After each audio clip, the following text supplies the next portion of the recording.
Bonjour Patrick Pelou. Bonjour. Vous êtes président des médecins urgentistes de France et ce week-end à Challans, en Vendée, un brancardier a été grièvement blessé. Il a été blessé par une personne qui était venue accompagner un patient. Il sortait des urgences où il a été pris à partie sans raison apparente. Ce brancardier est donc, au moment où l'on se parle, encore à l'hôpital. Est-ce qu'il y a de plus en plus de violences à l'hôpital ou est-ce que c'est un fait isolé ? Ah non, c'est pas un fait isolé, il y a même un observatoire des violences qui a été fait. Ça monte en puissance, c'est pas quelque chose qu'on connaissait il y a 30 ans, même si l'association que je préside, nous avions fait une campagne anti-violence il y a exactement 15 ans, parce qu'il y avait eu notamment un policier qui avait été tué dans un service d'urgence au Kremlin-Bicêtre. Enfin, vous voyez, ça remonte. Les urgences, on draine toujours la violence. Là, évidemment, je pense à mon collègue et à sa famille brancardier, et j'espère qu'il va s'en sortir Ça semble aller dans le bon sens. Mais cette violence, elle est permanente. Mais vous savez, je crois que ce que vous voyez aux urgences et la banalisation de cette violence qui est repoussante pour les soignants, qui est abjecte, eh ben, vous la voyez absolument partout. Vous la voyez dans la société et c'est en fait les faits divers que vous racontez régulièrement sur ces violences à l'école.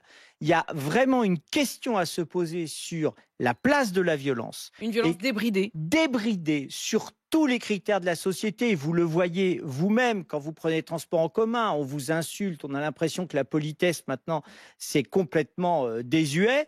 C'est quelque chose qui pose des questions. Est-ce qu'il faut qu'à la tête de l'État, au lieu d'avoir des économistes, on ait des psychiatres, des psychanalystes ou des philosophes? C'est ça en fait la question. Bon, ça ferait peut-être pas de mal si je vous écoute. Je pense, oui. Patrick Pelou, est-ce que c'est dû aussi à l'état de tension? On l'a bien compris, cette violence et cette ultra-violence. Et on en est d'ailleurs, ce matin, on en parlait, je vais vous le dire, pendant la pub, on en parlait avec Charles pendant la pause. On se disait, mon Dieu, ce que c'est oppressant et douloureux, parce qu'effectivement, cette ultra-violence, on a le sentiment qu'elle a une forme de débridé. Mais est-ce que, dans le cas des urgences, il y a aussi la question du fait d'être à flux tendu. C'est aussi d'ailleurs la question de l'école. Tout à l'heure, on avait la question du manque de moyens. Est-ce que le manque des moyens ne fait qu'empirer les choses? Alors, vous avez raison, parce que... Comment distinguer ces deux questions, la question de la violence et la question des moyens? C'est facile, il y a deux chiffres, en fait. Il y a un chiffre, 1988, le rapport Steg, le début de la crise des urgences. Il y avait à peu près 6 millions de passages aux urgences en France. Chaque établissement, à l'époque, devait assurer la permanence de soins. C'est un détail important. C'était à peu près 4000 établissements, donc il y avait un bon maillage. Bon. Aujourd'hui, vous avez 24 millions de passages. D'accord. Ah oui, donc... Et il reste quelques centaines de services d'urgence. Donc plus de passages, plus de passages par les structures. Et moins de structures d'accueil. Et vous avez un espèce... Enfin, c'est schizophrénique, la vision finalement du gouvernement. Parce qu'ils disent, on va punir les gens pour pas qu'ils viennent. Ça a été dans la conférence de presse du président Macron qui a dit, les gens qui vont venir aux urgences un peu trop souvent, on va les punir. Non, alors déjà, vous avez une maladie chronique, vous n'avez plus d'accès aux soins, vous allez aux urgences, on va vous recoller une taxe. Bon. Et deuxièmement, en fait, vous avez une saturation des services d'urgence, un ras-le-bol du personnel qui s'énerve facilement et les patients qui deviennent ultra-violents, d'où l'incident à Challans. Patrick Pelou, vous vouliez aussi alerter sur les JO parce que là aussi, il y a un risque de saturation, plus encore qu'à tout autre moment de l'année, puisqu'il y a le croisement à la fois de l'été, où on le sait, souvent les services sont un peu moins bien garnis, et la question évidemment du monde qui va passer, la question d'éventuelles épidémies. Vous alertez là-dessus, est-ce que vous obtenez des réponses ?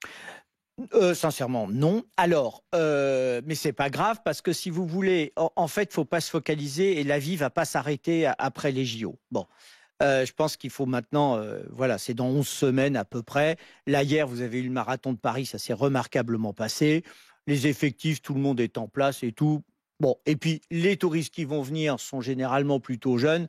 Et quand vous regardez ce qui s'est passé dans les autres JO, ça ira. Non, ce qui est inquiétant, c'est si jamais on a des grands phénomènes. C'est là où, en fait, moi, ça m'alerte. Qu'est-ce que c'est les grands phénomènes? La canicule. En écoutant, et pour moi, les journalistes, climatologues et de météo sont maintenant devenus l'essentiel. Si on en voit les observateurs qu'il y a au niveau international, on risque de fortes canicules cet été. Alors, c'est vrai que de construire des espaces pour le sport, notamment, par exemple, à la place de la Concorde, s'il fait 50 degrés et 60 degrés Il ressentis. faudra plutôt les décourager d'aller faire du sport, que de les Donc encourager. c'est surtout là-dessus, en fait, si vous voulez, il y a à maîtriser ça, mais je suis pas pour, si vous voulez, la culture de la peur par rapport aux JO. Le problème politique de santé en France est beaucoup plus important, et c'est pas avec ces pseudo-taxes lapins et autres qui ont été annoncés ce week-end. C'est une que mauvaise ça idée, passe. c'est une fausse bonne idée? Ça veut rien dire. Écoutez, une taxe, c'est l'État qui prélève. Là, vous demandez aux médecins de taxer et de mettre à l'amende, c'est assez curieux, assez paradoxal, les patients. Et d'autre part, c'est le titre que je trouve très bien de l'Humanité ce matin, du journal L'Humanité, quand ils disent on va soigner sans soignant. Quand d'un coup, il annonce hier que maintenant, les gens vont être à 30 minutes sur la permanence de soins avec des médecins. Alors là, c'est de la politique fiction, parce qu'il n'y a plus de médecins, et on sait très bien que toute l'erreur politique en France a été en 2002, quand on a supprimé l'obligation de faire des gardes. Et là, c'est pas pour obliger tout le monde à faire des gardes, c'est qu'on a cassé un système pour ne pas en créer un. Et si vous voulez, c'est vraiment hyper important dans la politique de santé de comprendre qu'ils pensent faire des choses en cassant un système. En fait, ils ont cassé et ils demandent à taxer derrière. Voilà, et ça ne peut pas fonctionner. Et la finalité de tout ça, je crains que ça soit la casse de la sécurité sociale. Et là, on a tous tout à y perdre. Merci Patrick Pelloux. Sacré coup de gueule donc ce matin. Je rappelle que vous êtes le président des médecins urgentistes de France. Merci.